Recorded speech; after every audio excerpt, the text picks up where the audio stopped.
simple, but I will try to keep it to, going through a progression where first we try to understand what is AI. Okay, so it means I'll have to cut down on my later slides and spend more time on the earlier slides, but that's okay. The slides would be available to you in any case, and you can ask me questions anytime throughout your life. If I'm alive and able to answer your question, I would be happy to. All right. So, what is AI? Is a very interesting question, but we are not going to go there. I'm just going to quickly show you how machine learning specifically works. There are a lot of different types of AIs. For example, earlier there were rule-based engines, and this was called as AI. Search and optimization that you might have read about in your computer science was also called AI. And today what we have is AI of a specific type, which is mostly used, which is machine learning. So let us take a look at what is AI. And next 4 hours we are going to talk about AI and how it can go wrong. What are issues in testing AI? And this is important to understand because otherwise you will not be able to figure out why we cannot trust AI, right? Whether it is generative AI or conventional AI, why we cannot trust AI blindly, we need to look at that. Then we need to look at to have AI which you can really trust. Yesterday I talked, you were there yesterday as well? I talked a bit about transparency, interpretability, explainability, bias. I just used those words. Today we are going to go slightly deeper into these and understand how to test for example, explainability or bias. And what are issues with Gen AI? And I will share some of my experiences. You can share your experiences of code generation and so on. So we would both get enriched by this interaction. Of course, any point of time you don't understand what I'm saying, please raise your hand. Don't hesitate, right? It is contingent upon you to ask me. And of course, I don't have answers to all the questions. So if I don't know, together we will try to find the answer, or later I will come back to you after due research. And post this session, we can try to be in touch. And if you have any questions or queries, I would be happy to answer. So let us take a look at this video.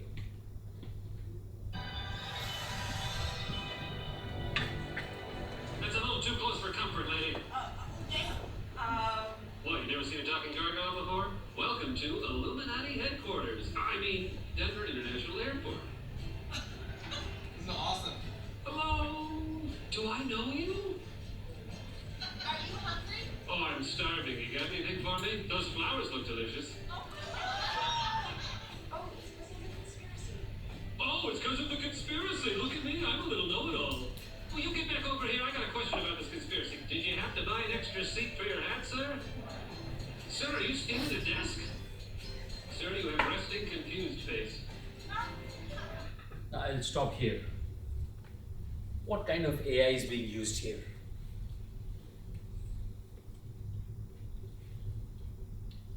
Face and voice recognition. So recognizing that there's a human being, resting confused face tells you that it's also doing some sort of emotion reading from the facial expressions, correct? It is using humor. That's interesting. Those flowers look delicious, right? Are you stealing a desk? Now, of course, I could get offended. What do you mean stealing a desk and so on? Humor is a dangerous thing. Double-edged sword cuts both ways. But we see it using humor. What about voice?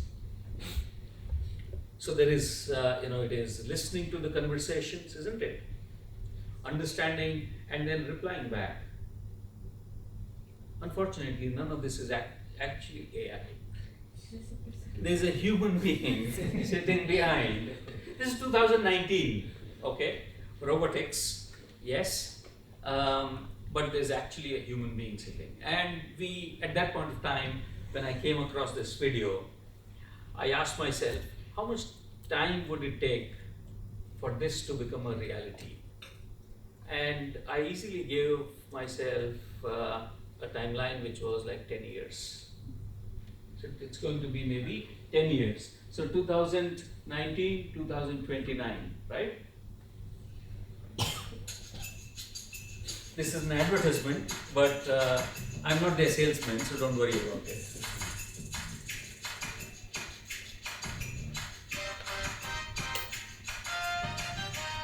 He's a film actor.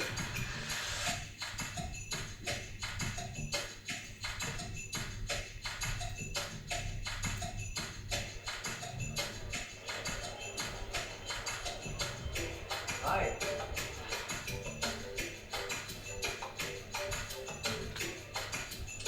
So guys, any weekend plans?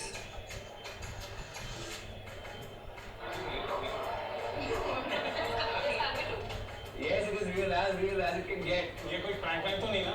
Prank क्या करूंगा मैं screen के अंदर से कहाँ से बाहर आके प्रैंक कर सकता हूँ आप बताओ। ये कैसे possible है? अरे गोवा का प्लान थोड़ी है जो इम्पॉसिबल है। ये 7 बैग उठाकर कहाँ जाएगा? वैसे चलो एक एडवाइस दूँ।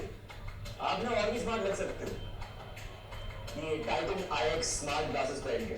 मेरे लिए तो यही unbelievable है कि I'm talking to you. Unbelievable है। इसमें है built-in step counter. All right. Navigate. This is like 2 years old advertisement. Within 5 years, technology progressed to that state where you can see that the guy was actually counting the number of bags, right? So image recognition, conversation, right? AI is doing conversation. Maybe it's using a ChatGPT kind of tool, a GPT at the back and using not ChatGPT but GPT at the back and APIs to do something, or its own NLP, natural language processing. Whatever it is doing, it is real time and it gives you the feel of being in a video call, right? And it's not video call, it's not really a person who is doing it. His time is too precious, right? Film actor, a popular one at that. So it's really amazing how things have changed. What I thought is going to take a decade has happened in less than 5 years. And from this point onwards, meaning at any point, last 1, 2, 3 years, it's just accelerating and accelerating and accelerating. Which means we need to get into this technology as quickly as possible. We could be users of this technology, or we could be the builders of this technology. That depends on the career path that you have. That depends on luck, that depends on what your company is doing and so on. Users, for example, when you use conventional AI, there are AI infused automation tools, right?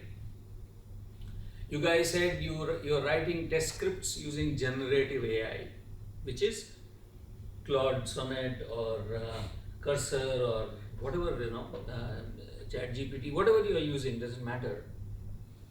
That is generative AI, it is generating content. Or it could be a tool which has AI built into it, so you just do point and click and run your test case. And it captures all of that information and runs it again and again and again. Anytime it finds that some object is not matching, there is some problem, color scheme has changed, whatever, CSS has changed, it will flag that, ask you, is this okay, not okay? Any path gets broken, XPath, right? Any object ID changes, it automatically, smartly using AI, tries to figure out which one and corrects the script, so self-healing script. So why do you even need to generate scripts? If you have, especially if you are dealing with GUI, right? Unit tests I can understand, API testing I can understand, unless you have a self-healing test in API. Well, what is going to happen in near future, 2 to 3 years, with respect to API testing, I will talk about that later. But you see what I'm saying? You need to explore these tools and you become a user of this technology. Or you could be building these tools, or you could be testing the models that drive these tools. Or you could be testing the models that are used everywhere. For example, where in your day-to-day work you need facial recognition? Anywhere? Okay, so your phones, but anywhere else? For example, banks have started doing their know your customer, where they actually make use of your face ID and so on, right?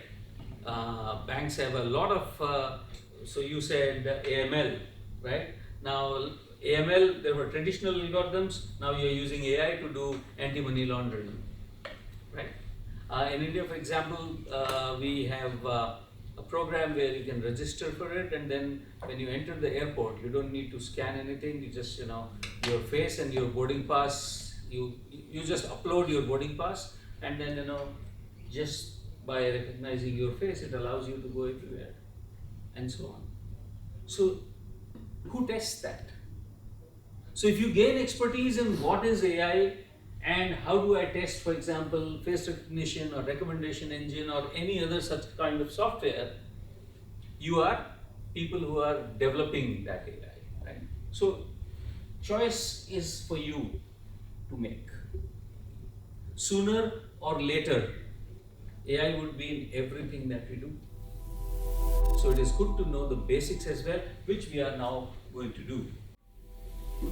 With corresponding output, which we call as label.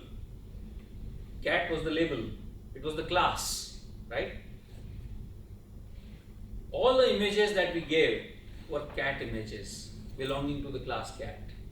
All the images that we gave of dogs belong to the dog label or dog class, correct? So we did sort of labeling. What is labeling? We created those classes and we put images. That's a manual step, right? As a human being, I need to do it.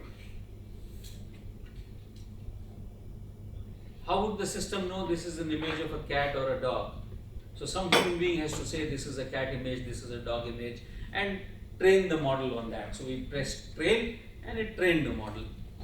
We found that initially the accuracy was not very good, which means maybe our training data is not sufficient.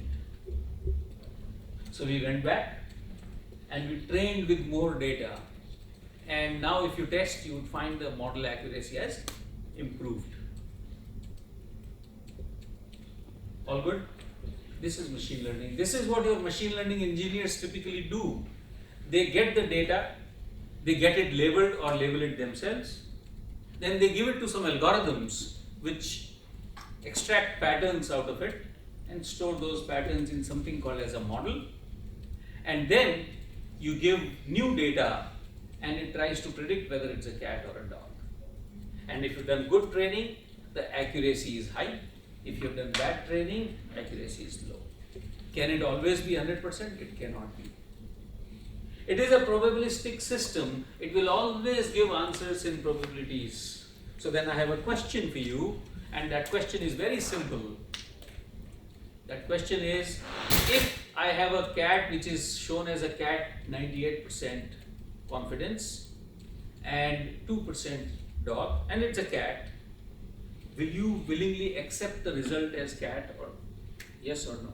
Yes. No? Well, you may choose not to, but then you may have to discard the system, because no ML system would be 100% accurate all the time. It will not be confident 100% of the result that it gets. So you have to put a threshold. Anything more than 66%, for example, I am willing to accept it as a cat or a dog. If I flip a coin, cat or dog, 50% probability, correct? Right. If I do a long series, if it is more than 66%, then I can say, okay, this is good enough. So this is the minimum you typically try to do, 66%. But if I'm going to detect cancer by scanning, or COVID by scanning X-rays of lungs, is that a good enough percentage? No. Then I would like probably to be 99.99% time accurate. But that may not happen. So I go and ask, for example, what is the best hit rate of the best doctor or a radiologist who basically sees that MRI and so on, and somebody would, statistics, the answer would come from literature which would say 94% is the currently accepted best thing. So if my model is 94% accurate, then that's good enough. So you have to put a threshold.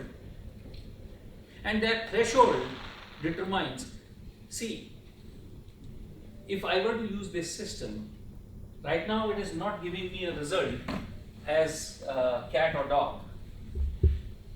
It is giving me a result as percentage output, correct? Somebody has to take this and say, if this is more than 70%, 80%, whatever my threshold is, then I will say it's a cat. So to the user, I will only, the user will only see cat or dog. Right now, it is showing you internals. But the user is not interested in 50% cat and 50% dog. User is interested in knowing whether it's a cat or a dog, period. So that means internally I would have some logic written which would say if probability of being a cat is more than 70%, then it is then show to the user cat. Now when you get an ML system, you have no idea what is the threshold they have set. And if they have set the threshold quite low, while you might be getting accurate answers for some time, but in many cases you might not be getting accurate answers. Can you trust such a system? Because we are talking about how do I trust a system, you need to know what is the threshold, and if that threshold is set to 95%, you should be more confident of the system as opposed to setting the threshold to 66%. Yesterday, someone had come me asking a question. One person had asked me a question in my talk, right? That person is not here. Okay. So she said that their threshold that they use for dental x-rays and so on is 66%, 66.66% or 67%. If you go out and tell this to someone, do you think they are going to accept that system? No. So, nobody really tells that threshold. So that is one interesting thing. So, what have we done so far? We have actually created our first machine learning model. Without programming, of course. Now imagine, if you were to do face recognition, what would you do? If there are 10 million people you want to recognize, you would have 10 million classes. You would feed different faces of a person and label it like that, right? Daniel, images of Daniel, right? Vipul, images of him, and so on. That's what. So how many of you work for Facebook? Nobody. At any point of time, are you a user of Facebook? Yes. At any point of time, have you ever drawn rectangle around your faces, saying this is me, this is me? No.